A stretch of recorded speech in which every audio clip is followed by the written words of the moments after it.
Ողջույն սիրելի հայրենակիցներ, եթերում Նանտապանն է։ Եվ այժմ մենք զրուցելու ենք քաղաքական գործիչ պարոն Վլադիմիր Պողոսյանի հետ։ Ողջունում եմ պարոն Պողոսյան։ Շատ շնորհակալ եմ, որ ընդունել եք հրավերը։ Երեք կրկին Ադրբեջանը հաղորդեց Հայաստանի տարածքից, Ադրբեջանի տարածքի գնդակոծության մասին։ Արդեն 1 շաբաթ է Հայաստանի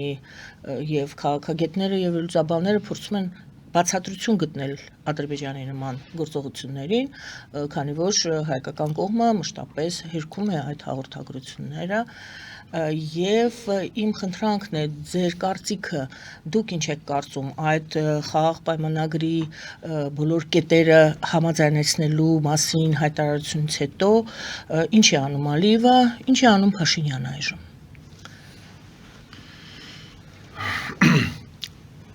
Հիշում եք, ես միշտ ասում եմ, արդեն քանի տարի ասում եմ, որ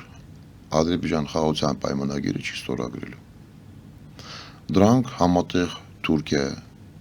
Ռուսաստան եւ Ադրբեջան ունեն ծրագիր, որ 20 թվականին պատերազմս մեր գլխին բերել են, իրաց նպատակը ոչ թե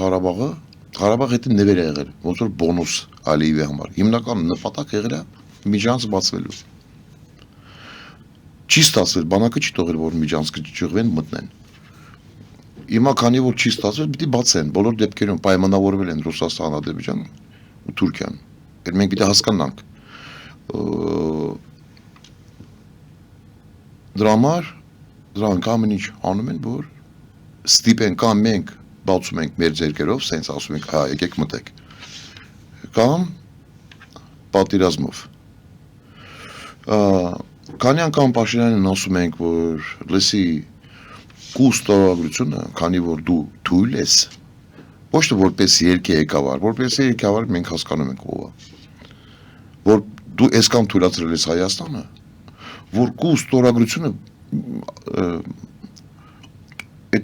ոչ մի բան չի նշանակում։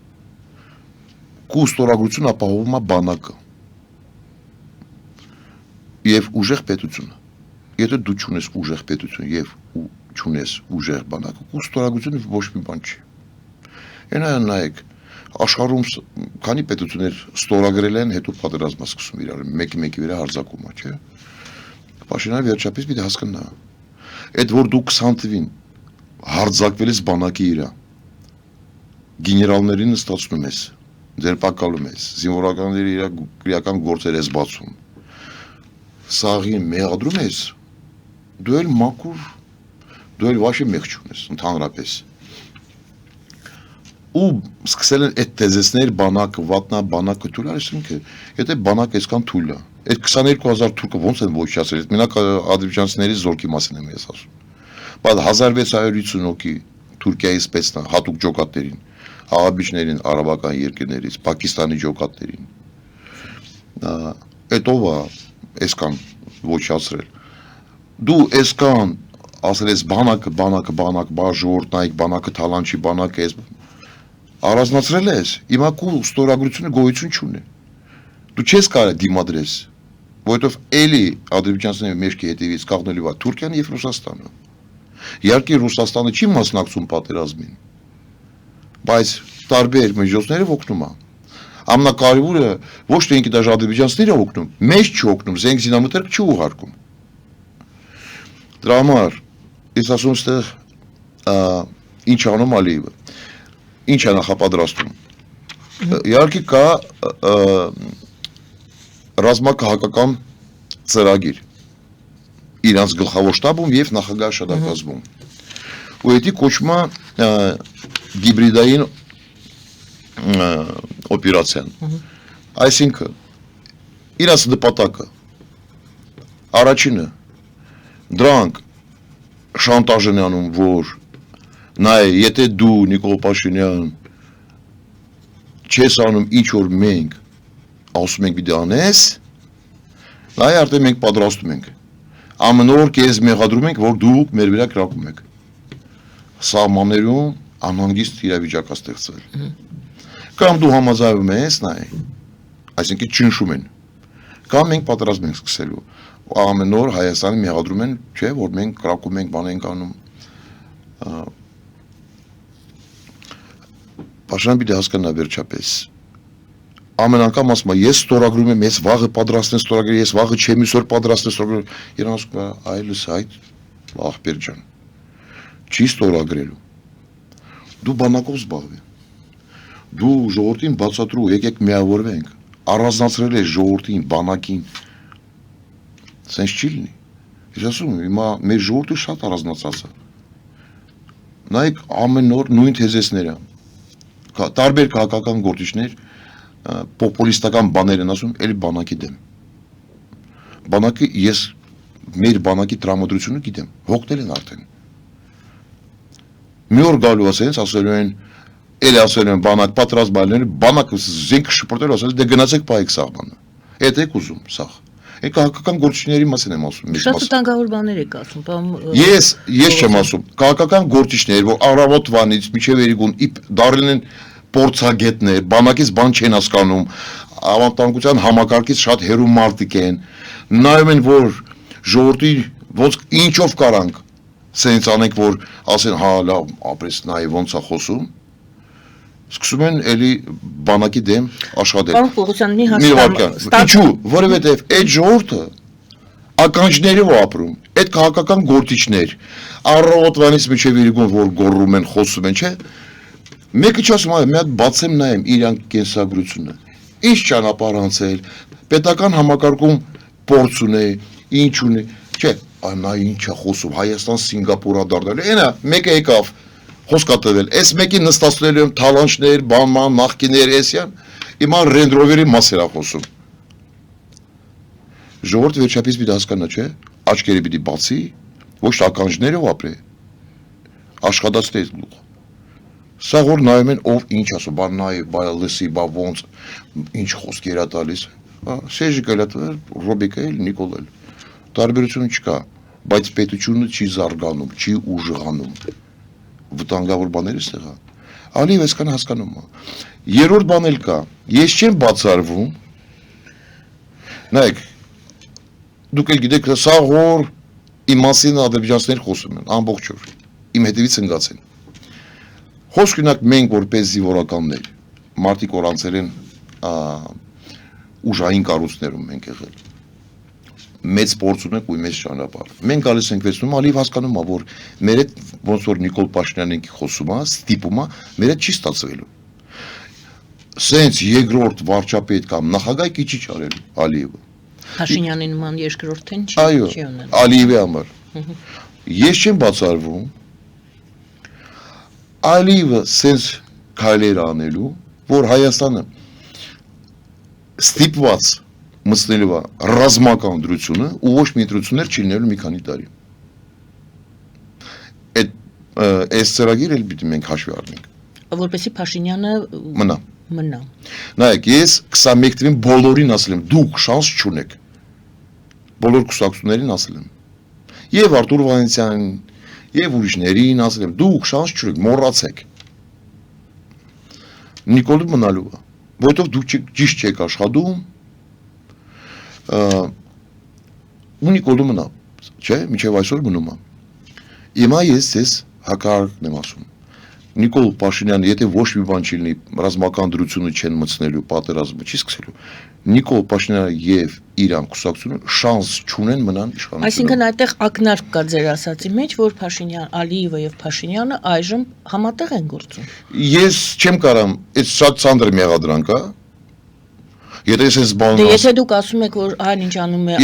Ալիևը կարող է սենց հաշվարկվի։ Ձեռնտու է Փաշինյանին։ Ալիևին համար հա, բայց ինչու՞ չէ։ Ալիևը իր հարցն է լուծում։ Փաստորեն Փաշինյանին պահելով լուծում է ձեզ իր հարցը։ Եթե ես ասեմ այն ինչ որ դուք եք ասում, ինչ ուզում է, դրանք համատեղ աշխատում են։ Այդ հենց այսօր ինձ էլ պիտի աղացեն կանչի ազգային անվտանգության ծառայությունը ու Նիկոլ Փաշինյանին էլ։ Ես սենց փաստեր չունեմ։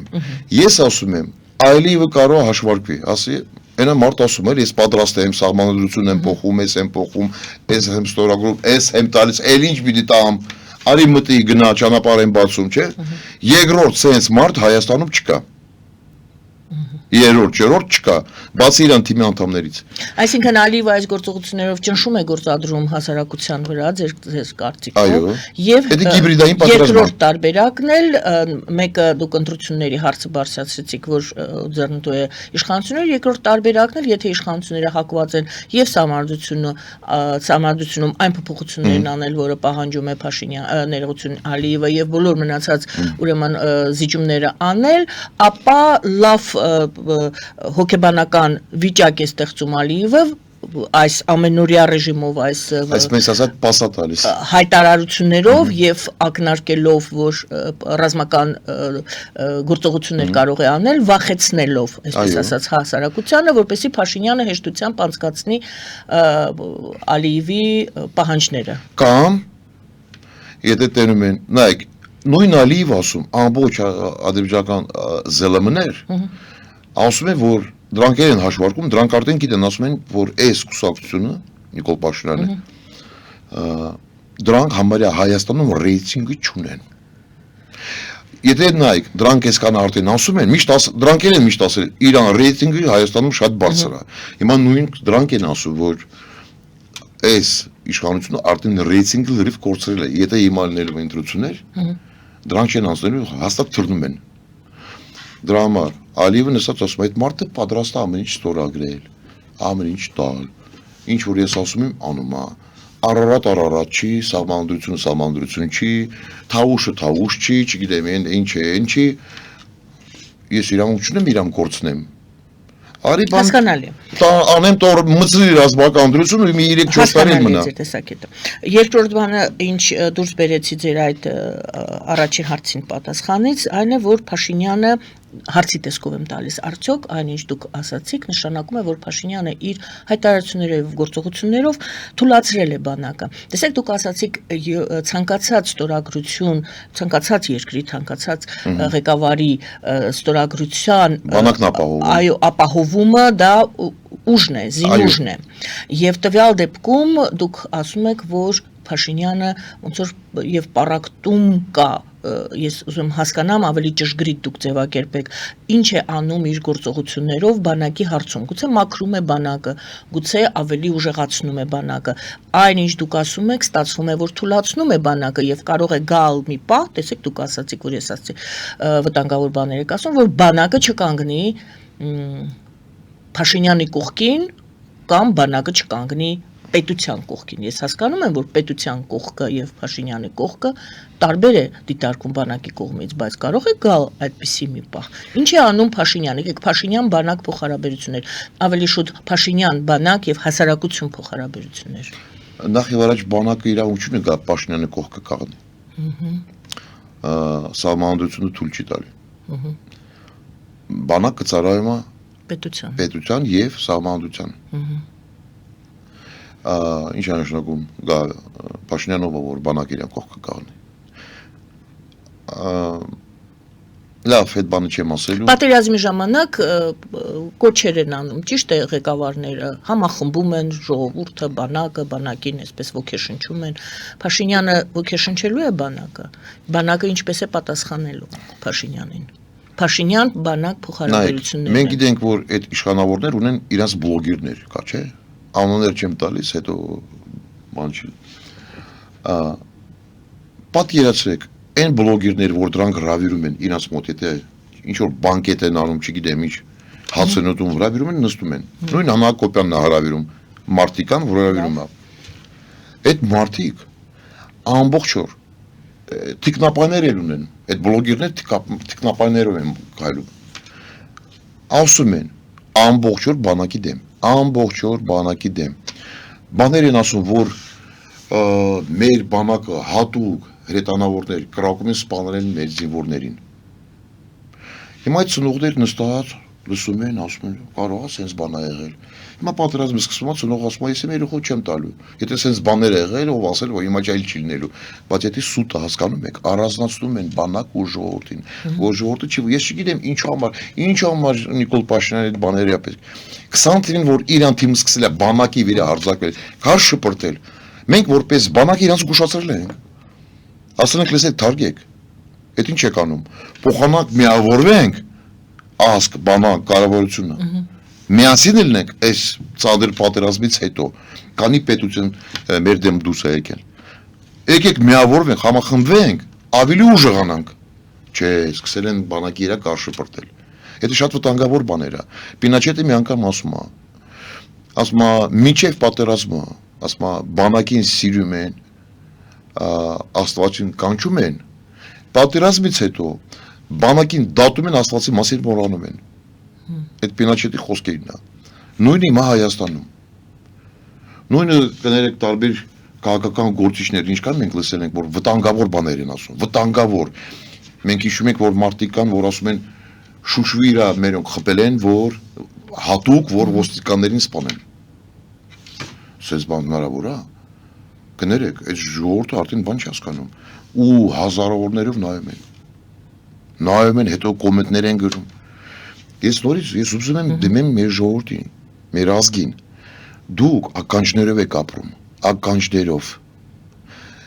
Երկրորդ բանով հիմա սկսել եք ապրել ստամոքսով։ Հիմա ես չեմ մեղադրում։ Ես ասում եմ, հետո չասեք, որ Պողոսյանը չի ասել։ 20 թվականին էլ եմ ասել, որ ասում պատերազմ ալնելու մենք էլ շանս չունենք։ Նայեք, ես իմ ասում ինչու համար եմ սենց ասում, Տիկին Գայանը։ Ես ասում, Հայաստան գտնվում է սենց իրավիճակում, բոլոր ազգը պիտի մոռանա, որ սովորական քաղաքական գործիչ կարա դառնա երկրի ղեկավարը։ Մենք միշտ միլիոն տարի ապրելու ենք, միլիոն տարի գտնվել ենք պատերազմի մեջ, որովհետև մեր շրջապատը ստիպում է, որ սովորական չի ծառայող մարդը դառնա երկրի ղեկավարը։ Ամբողջ մարզպետներ, ամբողջ մեր սահմաններում զինվորականներ պիտի լինեն։ Իրենց տեղականները ով ուզում է թողել լինի։ Ուրեմն այս սովորական քաղաքական գործիչների դառը անցավ։ Աշխարհը փոխվում է։ Նայեք, սա աշխարհը զինվում է։ Նայեք Մակրոնի ելույթը։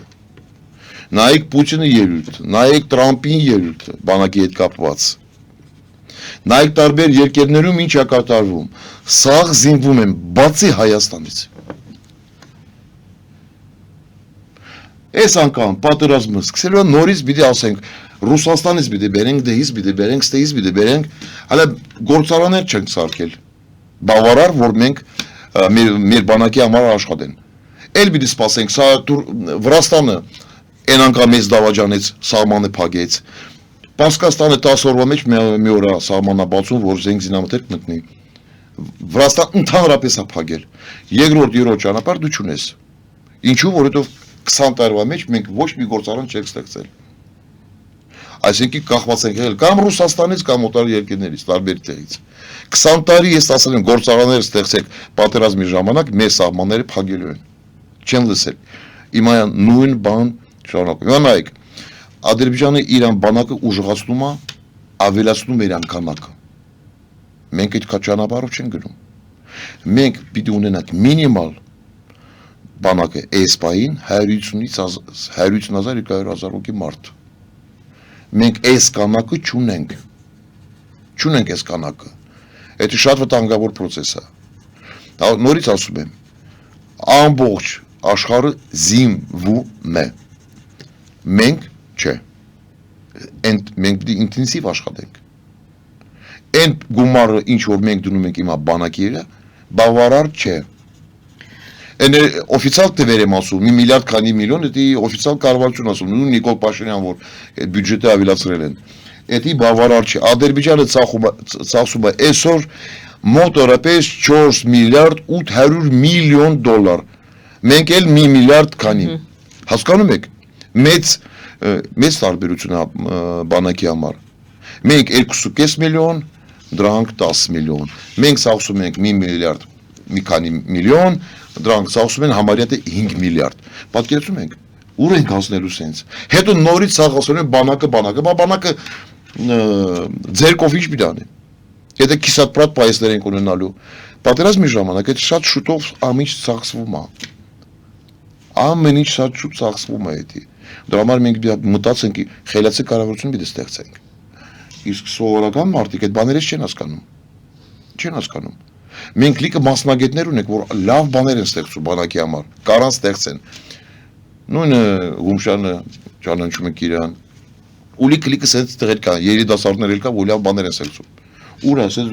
մենք մի 10-15 հատ գործարան պիտի բացենք։ Այնա Պարկ Աստծո Ամերիկայից սպյուրք ունենք, Ֆրանսիայից սպյուրք ունենք, ասենք սպյուրքերը մեզ կօգնեն, լիքը մասնագետներ սպյուրքում կա, բայց սպյուրքը ու Հայաստանը առանձնացած է հիմա։ Միավոր չենք, ոնց որ եղել է առաջի պատերազմի ժամանակ, որովհետև սպյուրքը մեր ոսկի ֆոնդն է։ Հայաստանի սպյուրքին դիմում է միշտ այն ժամանակ, որ եթե ինչ որ բանն է կատարում կամ բանապետ, այն ժամանակ հիշում եմ, որ սպյուրքը կա։ Սենց չի կարելի։ Մենք սպյուրքի հետ պիտի համատեղ աշխատեն։ Դրանք պիտի հասկանան, որ դրանք Հայաստանի համար շատ կարևոր դեր են խաղում։ Հիմա այդ բանը չկա։ Չկա, չեմ տենում։ Նույն եկեղեցու հետ է կապված։ Առաջի պատերազմի ժամանակ մենք, որ աշխատել ենք նախագահ շատակազմում, լրիվ ուրիշ ձև ա եղել։ Մենք Հայաստան, Սփյուռք, եկեղեցու, կառավարություն միասին ենք եղել։ Հիմա այդ միասնությունը չկա։ Դրա համար ալիվ այդ մենք ասում ենք միշտ ոչխարներ, հիմա վաղուց ոչխար չեն։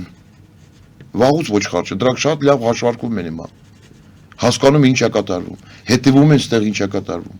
Դրա համար իմանալով, հասկանալով ստեղ ինչ է կատարվում, այս այս թեզեսներով վախացնում են, ստիպում են, հասկան չի կարելի այս բան արած։ Նորից ասում են ժողովրդին, եթե դուք լսում եք բլոգերներին, քաղաքական գործիչներ, ինչքան էլ լավ չխոսան։ Մի ասեք, ինչքան ես լսում եմ, ինչ ոնց է ասում։ Բացեք, նայեք։ Հիմա սաղ դարել են ռազմական փորձագետ, քաղաքական գործիչ, դրանցից մեկը, ոչ մեկը ճանապարհը չանցել, կենսագրությունը չունեն, անցած ճանապարհը համակարգում չկան, գալիս պետության մասին հեքիաթներ են պատմում։ Ժողովուրդ ասում է դե լավ է խոսում գնանք իրեն հետևից։ Կարևորը որ Նիկոլ չի լինի, կարևորը որ Սերժ չի լինի։ Օրինակ բերեմ, ասել եք չէ քայլ արա մերժի Սերժին։ Քայլ արել եք Սերժին մերժել եք։ Ահա, խնդրեմ։ Լավ է ստացվել։ Հիմա եթե նույն ճանապարհով եք գնալ, ասել եք, «Էդի չի լինի, ով էլ կլինի լավ ալնելու», չկա sense բան ժողովուրդ ջան։ Հայաստան էդի լաբորատորիա չի համասարանում, որ գնանք էքսպերիմենտ անենք։ Այսինքն հիմա էլ քայլարա Նիկոլին մերժիր,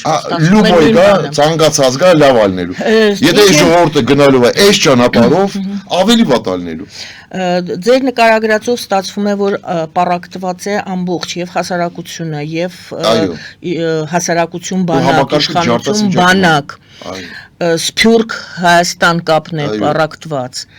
Եկեղեցի եւ պետություն, եկեղեցի հասարակություն ստեղել է կապերը, ուժեղ կապերը հատված են։ Հատուկ են ստեղծել, սենց հեշտ է ղեկավարել։ Այսինքն մասնատած է։ Դա հատուկ ծրագիր է։ Եվ հասարակությունը եւ այդ բոլոր կապերը բանակ, Սփյուռք, եկեղեցի մեր այն հենարանները, որոնք ազգը հայ ժողովուրդը ունեցել է եւ ունի։ Առաջի պատերազմի ժամանակ Տիկինգայինը Սփյուռք շատ մեծ դեր է խաղացել։ Լինի դա Ռուսաստանի հայեր, լինի դա Միացյալ Նահանգներին, Ֆրանսիային, Լիբանան, Սիրիային, Արգենտինա, Ուրուգվայ, աֆրիկական երկիրներ, տարբերություն չկա։ Շատ մեծ դեր են խաղացել։ Հիմա մենք մոռացել ենք։ Մենք միշտ հիշում ենք Սփյուռքին, որ մեզի պետք է լինի։ Բայց կարծես թե այս 44 օրյա հետ կապված օրենքներ ընդունվեցին, որոնք բավականին դժվարացրեցին, ճիշտ է։ Հատուկ են արել։ Մի քիչ այդ մասին էլ ասեք, որովհետև այդ օրենքները չեն չեղարկվել եւ այժմ մենք էլի այդ օրենքները ունենք։ Աբիշների հետ կապված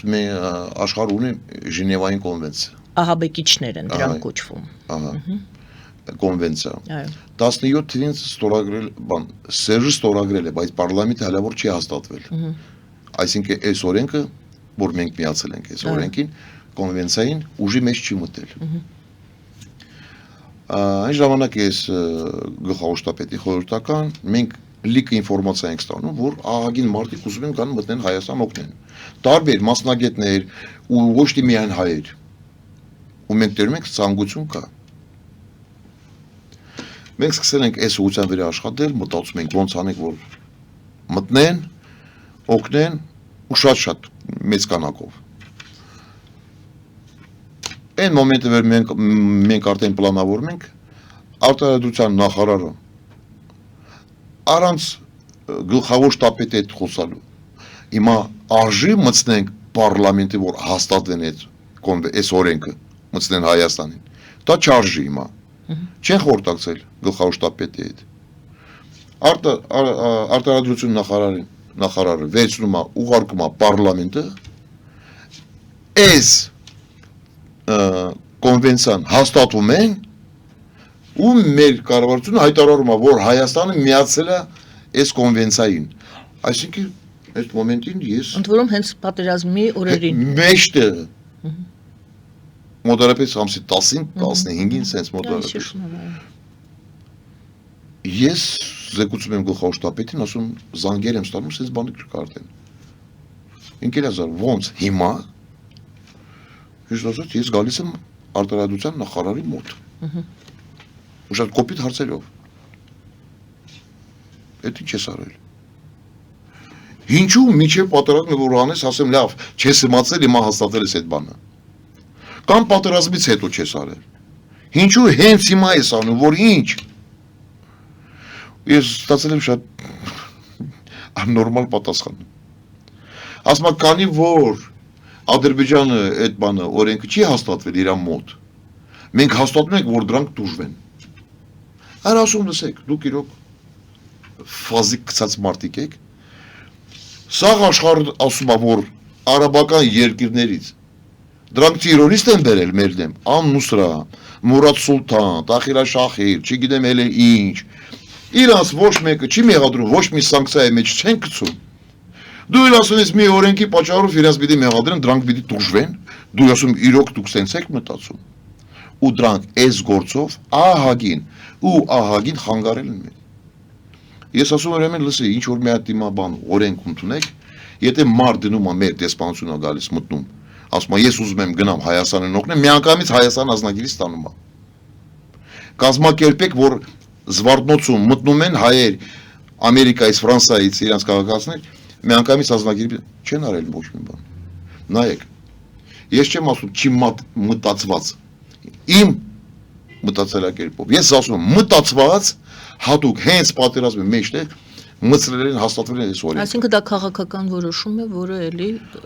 Ադրբեջանը նպաստ է ստացվում է որ վարչապետը ստացվում է Ադրբեջանը նպաստ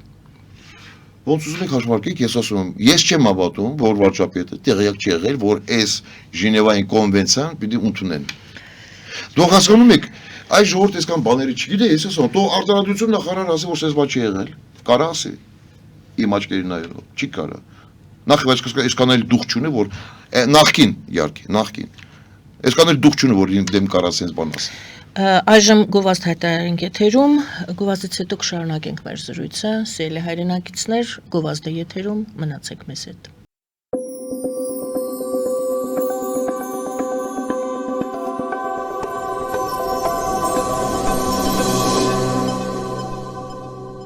Սիրելի հայրենակիցներ, հիշեցնեմ, որ Վլադիմիր Պողոսյանի հետ ենք զրուցում, քաղաքական գործիչ նախորդ մեր զրույցի ավարտը, այսպես ուզում եմ ամփոփեմ, ինչ է պետք անել, լավ, մենք ունենք այդպիսի օրենք, որը հակատերորիստականի տրամաբանության կոնվենցիային միանալու տրամաբանության մեջ է, բայց ինչպես անենք, որ եթե հանկարծ իհարկե Աստված ոչարացե Ադրբեջանը իսկապես ռազմական գործողություններ սկսի եւ մեր հայրենակիցները ցանկություն հայտնեն գան միանան եւ պաշտպանեն Հայաստանի Հանրապետությունը ինչ ճանապարհ կա Առաջինը մենք որ գանք իշխանության մենք այդ կոնվենցիայից կդուրս գանք բոլոր համաշխարհային կոնվենցներ որ մեզ խանգարում են մենք կդուրս գանք այդ կոնվենցիայից տարբեր Լավ բայց կոնվենցիան դուք դեռ իշխանության չեք եւ կոնվենցիան գործում է Հիմա որպես կառավարությունը դրանք պիտի օրենք ընդունեն որ եթե մարդիկ գալիս են դիմում են դեսպանությունը կամ գալիս են մտնում են Զվարթնոց պիտի մի հատ հատուկ պատուհան ստեղծեն կամ մի քանի հատ պատուհան որ մարդիկ գալիս ասում են ես հայ եմ բայց Հայաստանի քաղաքացի չեմ ուզում եմ օգտակարելն եմ ես ուզում եմ ծառայեմ կամավոր կամ Հայաստանի քաղաքացիությունը հանում է այդ խնդիրը որ եկողը դա կարող է որպես տերորիստ գնահատվել այլ Հայաստանի Հանրապետության Ոչ թե մեր քաղաքացի երկրում, մի համարվում։ վերադառնա իրենց Հասկանալի է։ Հաջորդ հարցը, որ քննարկեմ ձեզ հետ, Հայաստանի իշխանությունները ասում էին չկա պատրվակ, չկա պատճառ, որպեսզի Ադրբեջանը սկսի ռազմական գործողություններ, որպես արդարացում, կարծեմ այս ամենօրյա ուրեմն մեղադրանքներին, որ Ադրբեջանը մեղադրում է Հայաստանին, եւս ասեցին մենք էլ չունենք պատճառ, ընդհանրապես պատճառ գոյություն չունի։ Հիմա իմ հարցը, արդյոք Ադրբեջանը կարող է դիմել որևէ սադրանքների, որպեսզի այդ պատճառը ստեղծի։ Ձեր կարծիքով։ Նիկոլ Փաշինյան դրա մասին ասում է, որ ոչ հիմք կա, ոչ պատճառ կա։ Այո։ Ալեն Սիմոնյան, parlamenti նախագահ, նույն բանն է ասում, Պաշտպանության նախարար, նույն բանն է ասում, Անվտանգության քարտուղար, նույն բանն է ասում։ Այդ ինչ է նշանակում 4-ով էլ անգրակետ են։ Ինչու է այդպես համարում։ Նախ առաջ գիտեմ, երկրորդը դրանք որ sense բաներ են հայտարարում, դա խնդալու բան է դա։ Նայեք, ով է ստեղծում հիմքեր ու պատճառներ։ Այն կողմը, որ պլանավորում է ռազմական գործողություններ, եթե պատրաստում են, խոսք ունենք, ես պատրաստում եմ հարձակել Հայաստանը իրա, ես իզման նստած մտածում, չէ, աշխարհը ինչ ասելու։ Ես պիտի ստեղծեմ հիմք ու պատճառներ, չէ, ստեղծում եմ, առաջինը, այնա ամեն օր հայտարարում են, որ կրակում ենք, չէ, պատճառը, հիմքն է, հիմքը, չէ, այդ առաջինը։ Բայց մենք ապացուցում ենք, որ չեն կրակում, իսկ իրենք կարող են այնպիսի իրավիճակ ստեղծել, որ իրենք հենց գան եւ կրակեն իրենց վրա։ Օրինակ։ Հիշում եք, ես մի անգամ ասել եմ։ Դրանք թքած ունեն, դուք ինչ եք ասում։ Քանի որ դրանք տերում են պնեյում, սաղոր լացում են, ասում են մենք չենք, սուտ են ասում, սենց չեն աշխատում։ Հիմա ճանապարհը ես ցույց տամ, ոնց որ եղել է միջև այս վերջի պատերազմը։ Ինչ որ մենք, եթե հիշում եք, արտաքին գործերի նախարարը եւ պաշտպանության նախարարը բրիֆինգներ են ստեղծել, կանչել են տարբեր դիվանագետներ, ռազմական գործիչներ, դեսպանությունից, չէ՞։ Դա մալաչակություն է եղել։ Հրավիրեք, ասեք, որ չկա sense բան, ել են մեղադրել, չէ՞, կրակում են։ Հիմա ինչ պիտի անեն, նայեք։ Մենք ամբողջ սահմանում եւ մենք եւ ադրբեջանցիք ունեն կամերա,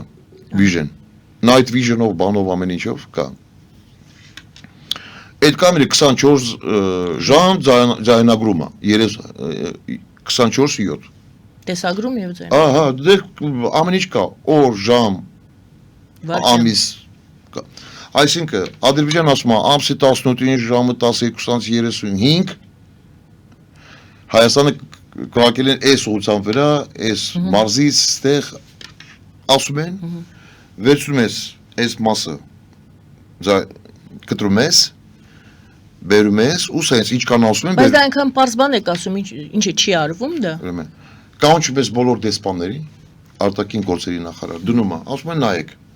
էսի խոսքի օրինակ Վարդենի ուղղության վրա, էսի կապանն, էս միղրինն է, էսի թավուշն է։ Կոորդինատներով։ Կամերայով երևում է, որ տարածքն է։ Կոորդինատներ էլ կա, կամերայից էլ կա, ու դնում է։ Ասում են նայեք։ Ինչի չի արվում այդ դեպքում, եթե այդպիսի պարզ դուք հասկանում եք, դուք միշտ sense եք մտածում, եթե մարդ եկել է աթորա վերցրել,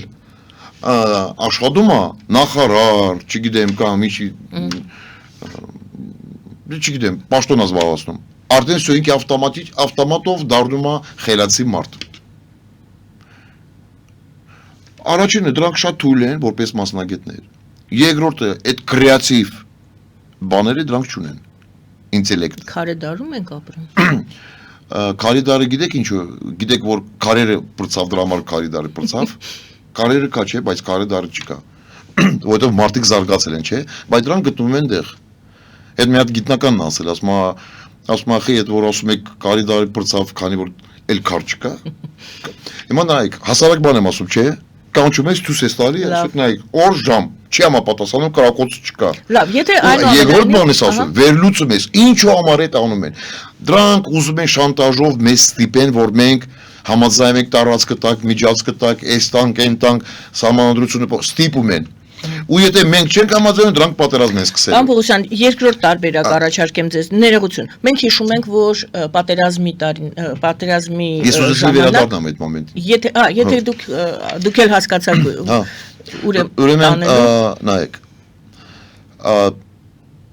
Այդ որ մենք ասում ենք ոնց են պատճառներ են ստեղծում, երկրորդ տարբերակը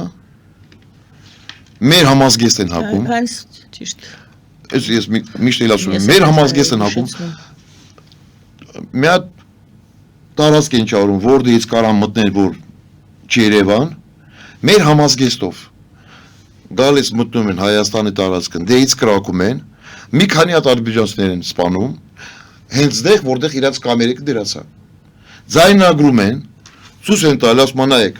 մեր համազգեստը չէ, հայերի համազգեստն է։ Այն կողմից են կրակել, այն կողմից են, նայեք, 4 հոգի սպանել են, եւ մենք գնում ենք։ Всё, առաջ։ Այսինքն պատերազմից հետո 5 տարի անցավ, մինչև այսօր համազգեստը չեն փոխել։ Իսկ իրենք ունեին մեր համազգեստը 44 օրյա Մենք այդ ժամանակ։ դրա մասին ինֆորմացված ենք եղել մինչև այս վերջի պատերազմը։ Ու դրանք օգտագործել են այդ բանը։ Նույն ծորի բրիգադան ոնց է եղել։ Եվ առ այսօր նույն համազգեստն է աշխատում, Այո, օգտագործվում։ այո։ Մեծամասնություն, այո։ Բացի դրանից, մեկի մոտ նայում ես կապույտ գույն է, մեկի նայում ես կանաչ գույն է, ով ինչ Դա խայտարակություն։ Հասկանում եք։ Սիրտը ծավում է դրա համար։ Դրա համար ես ասում եմ, քանի որ պետությունը թույլատրած վիճակում է, համակարգը ջարդախված է։ Մենք չունենք այդ թիմը Հայաստանում, որ հասկանում են համակարգը եւ ինչը, դրա համար դա մեծ խնդրեմ է։ Ուստի վերադառնանք ամենաառաջին հարցին, այդ ստորագրությունները կամ ներողություն կետերը համաձայնեցնելու մասին հայտարարությունից հետո ձեր ձևակերպումը ինչ է անում Ալիևը, ինչ է անում Փաշինյանը։ Ալիևն իրան էշնակշում, Փաշինյանը իրան էշնակշում։ Ասում սահմանադրությունը փոխենք, Արարատը Արարաչի, Գիմնը փոխենք, խոսքերը փոխենք, այս բանը փոխենք, այս դեմիլիտացիա, դեմորկացիա։ Ալիևը շարունակում է իր գրոհը, այսպես ասենք։ Նայեք, Իր պատերազմը նա այնուամենայնիվ շարունակում։ Հայր ջան, նայեք։ Ինչ կար մենք ասում, նորից մի բան էլ պիտի ասեմ։ Ինչքան ասում ենք, չէ, էշին, տան ոչխարեն, չգիտեմ ինչ։ Նայեք, մինչև այսօր պատերազմից հետո Ադրբեջանը ո՞ր սկսեց այս ճանապարհը սարքել դեպի Սյունիքը, շարունակում առակ տեմպերով ճանապարհների սարքումը։ Ես ձեզ բոլորին տալիս եմ մի հատ սովորական հարց։ Կարող է իրոք դրանք աննորմալ են, միլիարդ դոլար են դնում, միլիարդներ են դնում, ճանապարհ են սարքում, որ հետո գան ասեն տուպիկա, այսօր ճանապարհը չկա, փագան դեռ Հայաստանի սահման արդեն։ Եթե ինքի բացում այս ճանապարհը սարքում է, ուրեմն ինչու համար է սարքում, որ մտնի։ Եթե այստեղ մի քանի տարբերակ կա, կամ արդեն պայմանավորվել են, կամ ասում է, եթե չեն բացելու, ես եմ բացվելու, բայց եթե ինքը սարքում է ճանապարհը, ուրեմն ինքը չի կանգնել։ Սենսնից փողերը չքշում, չէ՞, չի հոտից այդ փող չի աշխատում ինքը։ Ընդունենք հեռախոսազանգ, այո, ողջունում եմ ձեզ, բարև ձեզ, լսում եմ ձեզ։ Ալո։ Ալո, բարև ձեզ, Տիկին Արաքելյան, մենք եթերում ենք։ Այո։ Այո, բարև ձեզ, Տիկին Արաքելյան, բարև ձեզ, պարոն Պողոսյան,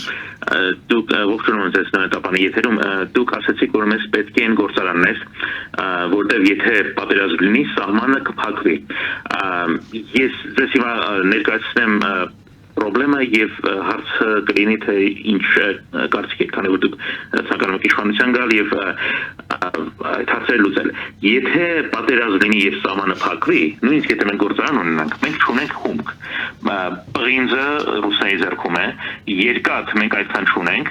նույնիսկ գործարանները եթե արտադրեն, ամեն ինչ սպառվելու է եւ հումք չի լինելու։ Եթե Վրաստանը չթողնի, մենք չենք ունենալու ճանապարհ այդ լրացնել այդ ամենը։ Բայց եթե մենք ունենանք դաշնակիցներ, Արևմուտք, Եվրոպա, ԱՄՆ, Վրաստանը այդքան համարձակություն ունի, որ նրանց հակառակվի։ Ես ցանկանում եմ ձեզ ասել, ո՞րն է, քանի որ դուք ուզում եք իշխանության գալ, ո՞րն է ձեր դիրքորոշումը Արևմուտքի հետ դաշնակիցներ ձեռքբերելու հետ կապված, եւ եթե դուք գտնում եք, որ դա կարեւոր չէ, ինչպես եք դուք պատերազմի ժամանակ ապահովելու, եթե սահմանը փակվի, հումքի մուտքը Հայաստան։ Շնորհակալություն։ Շնորհակալություն։ Ուրեմն նայեք, ես ասում եմ, այն ինչ որ մանապոլիա մեր հողի մեջ կա, Ոչ Ռուսաստան, ոչ մի կազմակերպություն գոյություն չունեն։ Սեփականացնելու ենք։ Ընդերք Այո։ բավարար է, տեսեք ինչքան թվարկումներ Նայեք, Վրաստանը, եթե սահմանը փակում է, ինքը փակում է զենքի համար, հումքի համար չի չի փակում ու չի փակել երբեք։ Զենքի համար է փակում եւ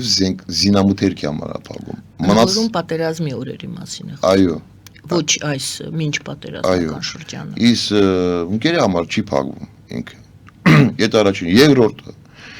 ինչ որ կա Հայաստանում մենք պետականացնելու ենք։ Ուզում է Ռուսաստանը լինի, ուզում է ֆրանսական վիոլը ջուրը լինի, այդ սա մեր ջուրն է, մեր հողն է, դա միանշանակ մենք վերցնելու ենք։ Ես հիմա մինչև այսօր նայեք ժողովուրդ ջան, դուք ասում եք Ռուսաստանի ձեռքն է, այս մեկի ձեռքն է, Եվրոպա։ Հիմա նայեք, միասնական նախագծեր արդեն օգնություն չի ուղարկում։ Նույնիսկ Ուկրաինային։ Եվրոպան միջև այսօր մտածում է Ուկրաինային փող ինչքան ուղարկեմ եւ զինամթերք ինչքան ուղարկեմ։ Ուկրաինան բոլորը դավաճանել են։ Առաջի հերթում միասնական նախագծեր, այն ասում են, արևմուտքը չէ, դավաճանել են, մի հատ նորմալ եկավ ու էսա ջարդփուշուր արել։ Ֆրանսիա, Գերմանիան ասում են մենք կողքը կաղնացենք, լսեք, միջև դուք ասում եք կողքը կաղնացեք, ուկրաինացիք այորն են տապում, այդ առաջինը։ Իհարկե մենք ուզում ենք լինենք Եվրամիության հետ։ Իհարկե մենք ուզում ենք։ Հա, բայց իհարկե շատ լավ կլինի, որ Ամերիկան մեր կողք կլինի, միասնական նախագծեր։ Բայց այդտեղ մի հատ բան կա, դրանք ուզում են, որ մենք իրաց կողքը լինենք կամ նույնիսկ Եվրոպա։ Ես հիմա չեմ տենում, խոսք ունեք նայեք։ Եթե դաժե դրանք իրանց համար վտանգավոր է, եթե նայեք, ես ասում եմ,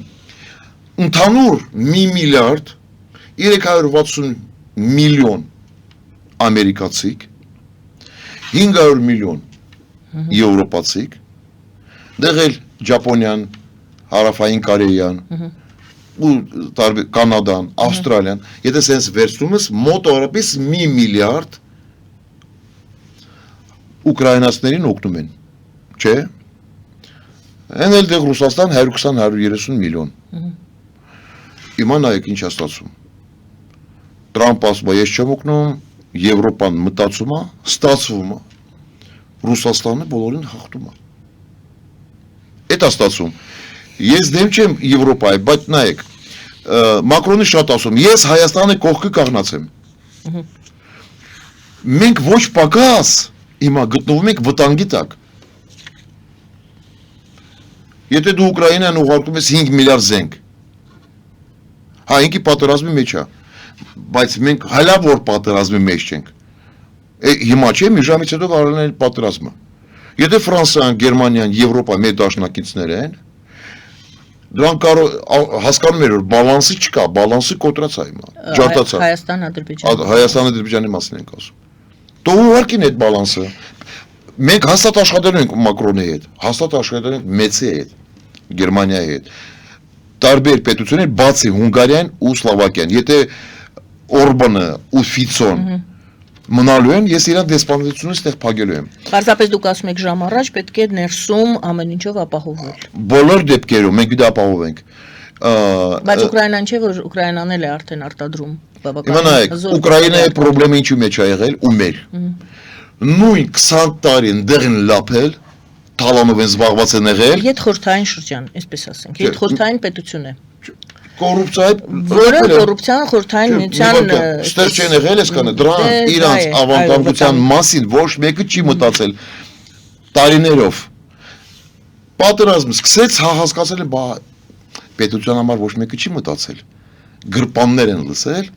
ոնց որ Հայաստանում է եղել։ Դրա համար ես ասում եմ, հույսը մենք մեր վրա ենք պահում։ Շնորհակալ եմ, պարոն Պողոսյան։ Ես եմ շնորհակալ։ Շնորհակալություն սիրելի հայրենակիցներ, հիշեցնեմ, որ Վլադիմիր Պողոսյանի հետ ենք զրուցում, քաղաքական գործիչ զրույցը վարում էր Գայանե Առաքելյանը, բարին ընձեզ։